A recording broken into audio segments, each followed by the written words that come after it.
Okay, so for the Jeep, it says for the engine oil, 3.6 liter engine, we recommend using Mopar SAE 0W20 full synthetic engine oil, which meets the requirements of the manufacturer. Then it says turn to page 258. Okay, this is just saying what oils it recommends and which ones it approves. For the oil filter, it doesn't really give you a part number or anything, so we're going to have to figure that out. What I ended up buying. So I got this oil. It's 0W20 full synthetic, and you can see the price there at the time, which is pretty cool. So you need 6 quarts of that. So I ended up buying 2 jugs. And then for the filter, I ended up getting this one because it was a little bit cheaper than the other one I could have gotten. And you can see the part number there. And that's it. Okay, so you open up the Jeep, and it's got a hood prop, which is nice. You know, it's funny, I saw this, and I'm like, that kind of looks like an oil filter, but I know it's not. Must be something with the air conditioning. Anyways, this just comes right open. Ooh, it did. There you go.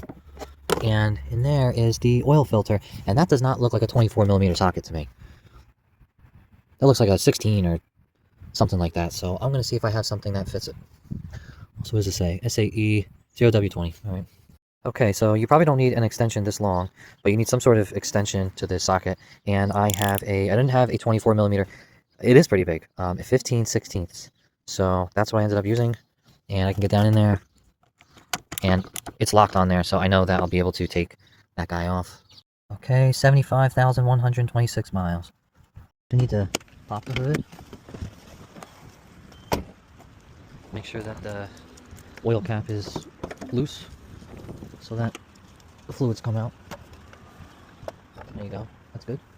Okay, it's so windy today, of course, right? I'm pretty sure this is the oil pan right here. It's very strange because the bolt is on like an angle.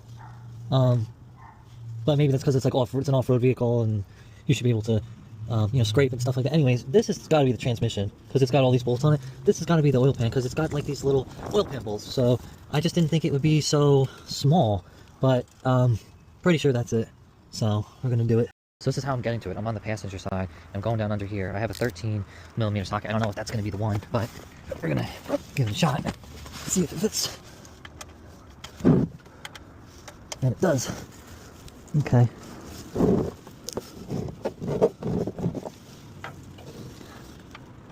Alright, we'll be right back.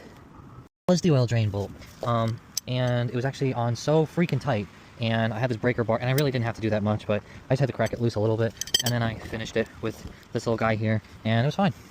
Okay, so now we have the 15/16 socket on the extended ratchet, and we're gonna crack this guy loose. Will they over-tighten this thing too?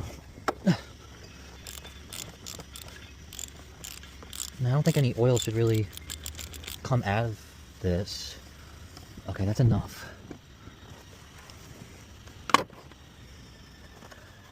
It's not even... It's odd. I wish I could take this off, but I don't actually know how.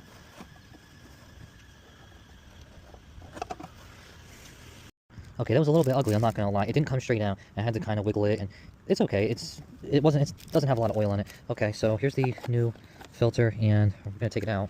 Take the old one out. Should just come right out. There you go. It's the same. Put the new one right in.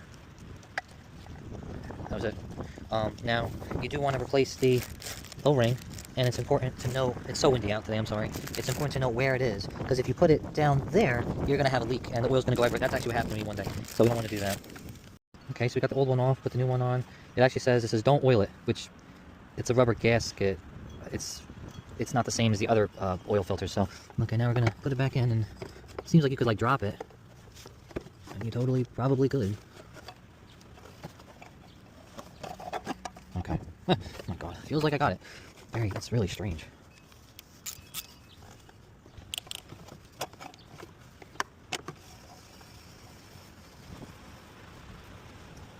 Okay. I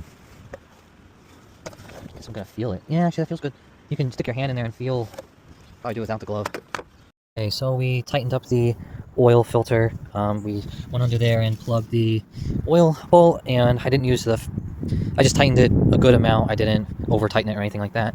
So now I took the cap off, putting it over there because it's way too windy, and I can't put it up here. So now let's put some oil in. So it has the auto start feature, so I think what I'm gonna do is do the auto start, and the first thing I'm gonna do is check that oil filter.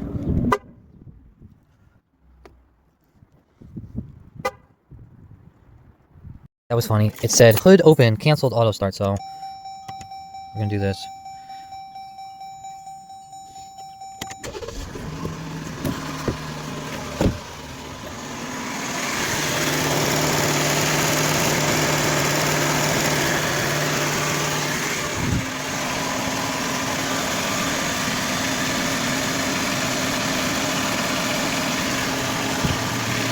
Looks good.